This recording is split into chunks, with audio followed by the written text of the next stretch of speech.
Well, folks, this is Governor Kathy Hochul of New York. And although she looks surprised, I'm about to tell you why millions of New Yorkers are surprised with what she just said. And her statement comes to a shock to many New Yorkers, especially when you have cases like this one. This is Bowie Van Fu, 55-year-old man, sex offender, who's on a lifetime parole, sucker punches this elderly man in the side of the head and the back of the head, sending him to the hospital with brain injuries. Then just 2 days ago, on Wednesday, 74-year-old woman was walking down Madison Avenue near East 52nd Street in Midtown around 11 a.m.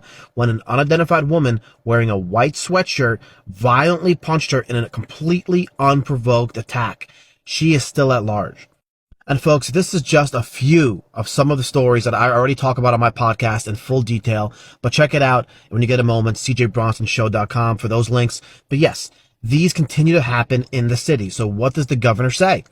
So what does the good governor do? She says, listen, murders are down 11%, shooting is down 10%, and that's based upon the same time frame as from last year to this year. What she's not mentioning is how overall crime is up 35%, including 18% for felony assaults, rape 7%, and robbery at 39.5%.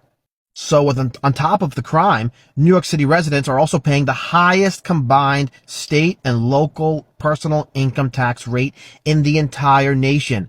Those high taxes and other factors have led to a mass exodus of jobs and job creators. It's also interesting to know that more than 45,000 of New Yorkers have moved to Florida between the years 2019 and 2020.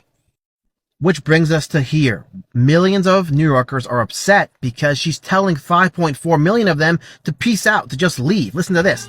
Just jump on a bus and head down to Florida where you belong, okay? You are not New Yorkers. She's talking to the 5.4 million Republicans who live in New York, who pay taxes, who have jobs, who provide jobs.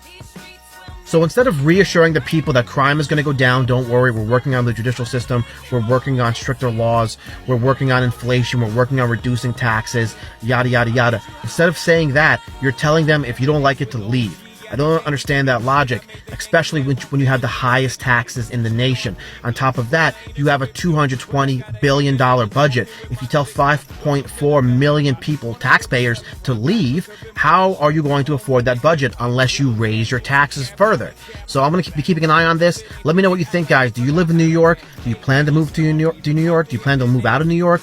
Are you currently stressed out with your taxes? Give me your feedback. Give me your comments below. Even if you have crime stories, I'd love to hear it. All right, y'all. Peace.